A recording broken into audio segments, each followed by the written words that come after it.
Welcome, people of the internet, to... Let me move this so that when I look at the camera, it still sounds good. Episode 4 of Off the Shelf, a special episode. Sam's back from school this weekend, so we decided to watch a movie, and we watched one. It was the 1984 science fiction masterpiece, The Last Starfighter. Classic.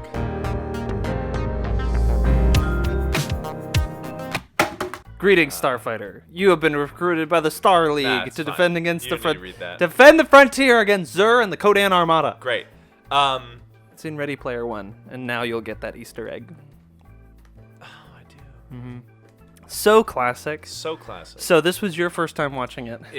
And I had watched it when I was at school. We had a movie viewing day in Quinn's apartment.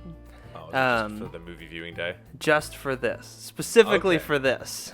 Last Starfighter is a film that was put out in 1984. Yeah, that's about it. So it was okay. So this movie was really dovetailing. It was dovetailing off the tail end of because Return of the Jedi came out in 1983. So this came out in 84. It was coming off the wave of success that was seen by Star Wars. And my question, because watching this, because Star Wars was it was still in models and stuff like that. Models and green screen, creating all the effects on that in that film. Blue screen models and blue screen. Fine. When we were watching Last Starfighter, I said, what year did Tron come out? 82. Which came out in 82, and I was like, well, this is why. So the thing about Last Starfighter is, much like Tron was a movie that was really the first of its kind to use that level of computer-generated effects, so was The Last Starfighter. Everything that's not a physical set piece is a computer. Yeah. All the stuff, like exterior, if in Star Wars, if they had a model of the exterior of the Millennium Falcon, they decided to use a computer-generated version in this movie. So all the space battles are totally computery, and they're not very good. No, it is, but you can kind of get away with it knowing that it was... What year it was? 1984. 1984, yeah, and that it was like that. Tron was such a pioneer, and that was 2 years before. Because you think like you do get away with it. One of the first movies where people were like, "Oh, computer-generated effects can actually do stuff," was Jurassic Park. Came out in '93, which is 9 years after 1984. So there's a couple of interesting things. That's the first really interesting thing about this movie. Second interesting thing is, it's the last on-screen performance of Robert Preston. Yeah. Made famous. Those who most of you probably have never heard that. Well, he was Harold Hill in the movie version of The Music Man. Trouble with a capital T, and that rhymes with P, and that stands for pool. Yeah. And he essentially plays Space Harold Hill. This movie. He's the less charming, less skinny version of Dick Van Dyke. Robert Preston or Robert Centauri? Preston. No, Robert Preston. Okay. He's discount Dick Van Dyke. He kind of is discount Dick Van Dyke. Like legitimately though. Dick Van Dyke is amazing. There's a lot about Starfighter to pick at, and there's a lot about Starfighter that's actually really good, really fun, yeah, like cool stuff. Like there are, even though like they chose to use computer generated effects for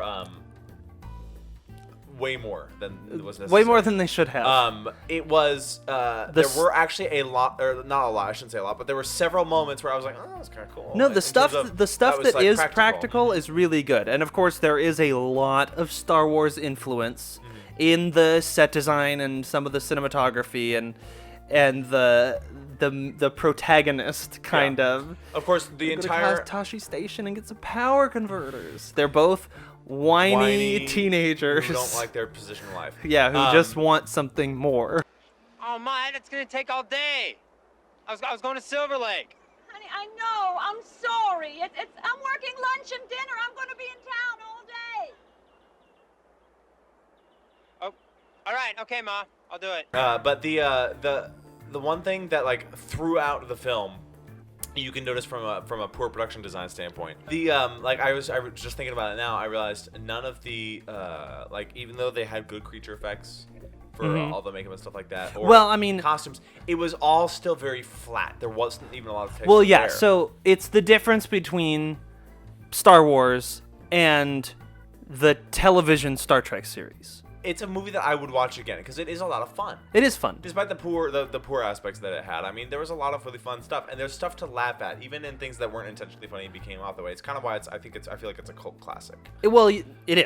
Yeah. Yeah. So yeah, there's humor in it, and there's Both intentional and unintentional. and unintentional. Like we're gonna make a supercut of the wise Yoda character who travels along with your protagonist, and like there's just like so many times where he just goes. And,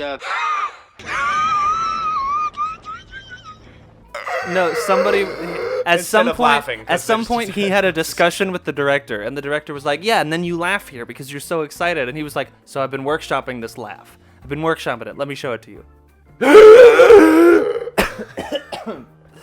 And then the director was like, "Sure, Go with that." Go with it. The director, Nick Castle. Oh yeah, because I kept saying Yeah. Frank Castle.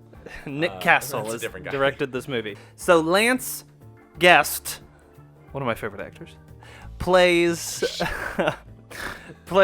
Alex Rogan. Last Starfighter bears a lot of similarities to this Ernest Reverse Cline's that. second novel. No, Oh, but this came out before that. I'm sorry. Armada. Yeah. So this No, is Last Starfighter is way older than Armada. yeah. Yeah. This so bears a lot of resemblance to this. you said this bears a lot of semblance to Ernest Cline's Armada. They both resemble each other. It doesn't matter. This This came first.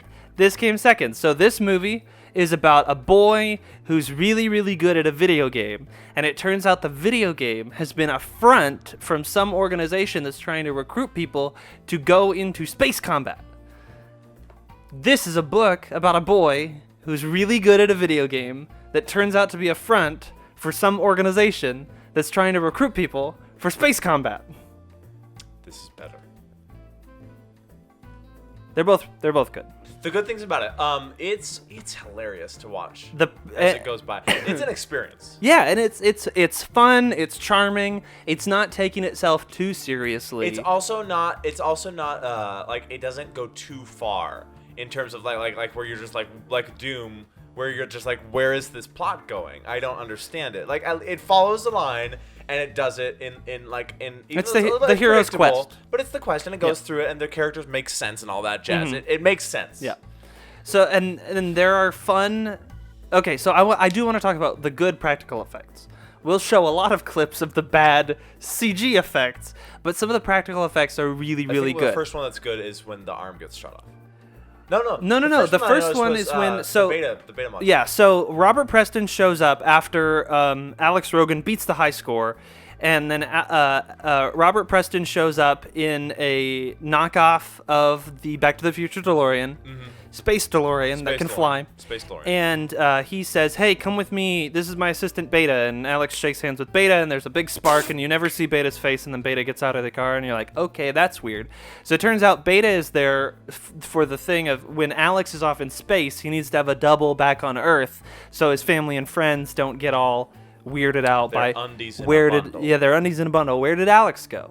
And so there's a cool moment the very first time when he's like sick in bed or something, and then everybody leaves his room, and he pulls the sheet off from over his head, and it's like his skin is still forming and it's breathing. It's like breathing, and actually, And it's really cool. It's Yeah, actually pretty cool. Other cool practical effects. There are, of course, all the. They have one leg of a starfighter. Oh yeah, it's like they built one leg of this Every once in a while, like whenever the- they shoot a shot of the big CG starfighter, and then it's like the starfighter. And then point the of leg view, passes and it's through like the frame leg while passing people are the down in the same leg every foreground. time. What are they called? Star War? No. Gunster.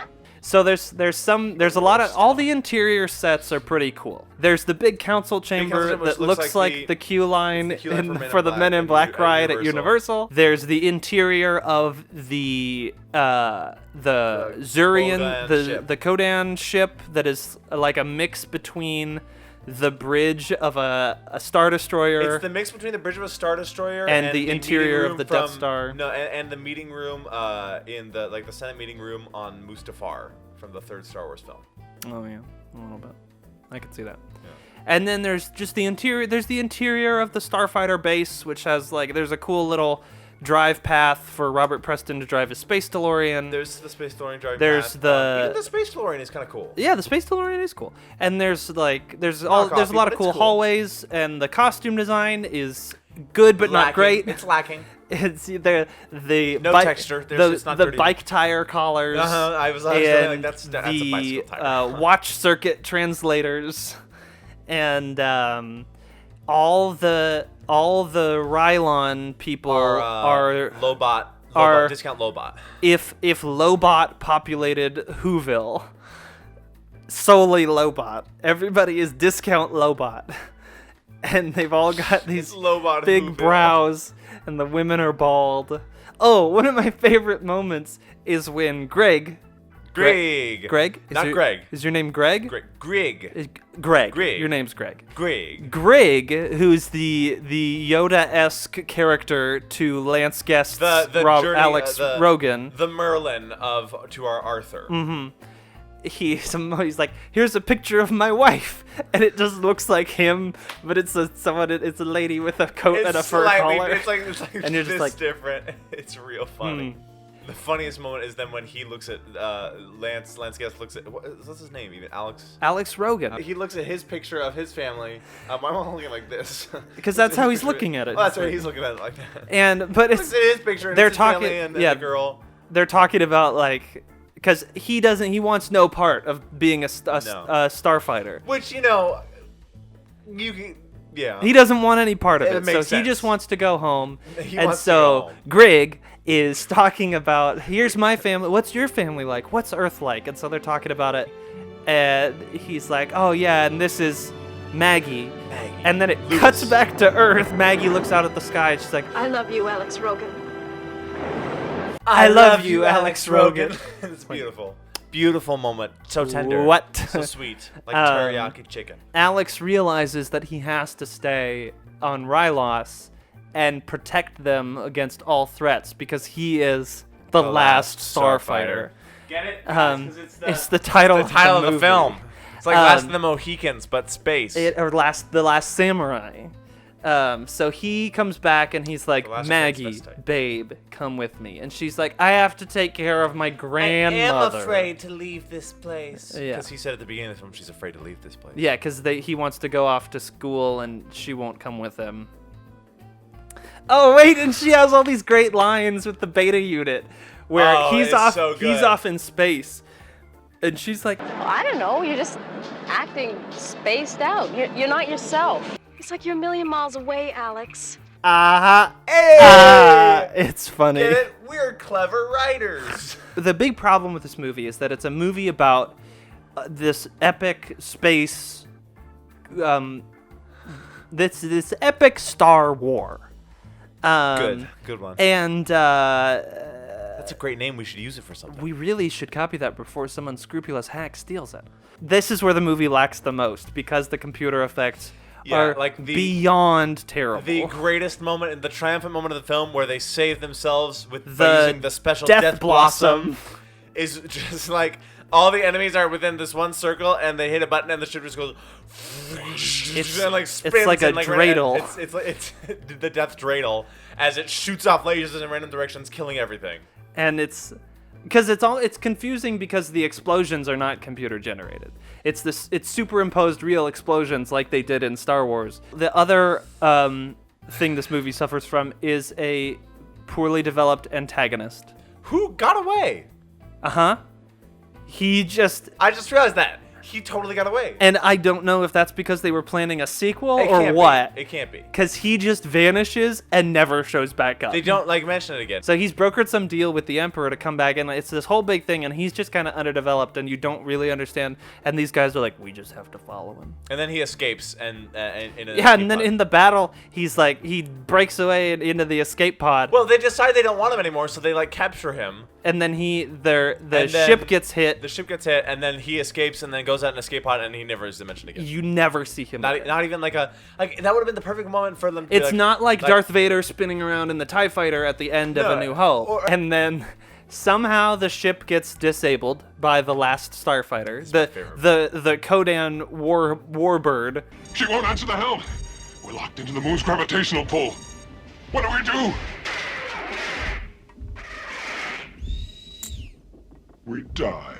It's like, okay, and then tell him what you said. So my favorite moment is you it's see you're the watching, ship. It's like, you know how like when you're watching a movie, like it's kind of like, I feel like it was like there was a similar moment in something else. You see the giant spaceship heading towards the moon, and I'm like, it's gonna go, and it's gonna do the fading, and then there's an explosion. And I leaned over to Jake and I said, how great would it be if it just exploded like right now in like huge format, and then like a second later, it just goes. Because you've realized that the ship's like a third of the size of the moon. That's an enormous spaceship. But I was watching it, I was literally thinking, like, this thing is gonna go all the way down and it's gonna explode, but it just went right into the planet, and that was my favorite moment. And you lost it. I lost it. This movie's real fun. It's real fun. It's not good. No. But it's really fun. So, would you recommend The Last Starfighter? Yes. The greatest sci-fi film from 1984. I would recommend The Last Starfighter. Yes, I me will too. give it 4 Griggs. 4 Griggs out of 5. 4 Griggs wives out of 5 Griggs wives.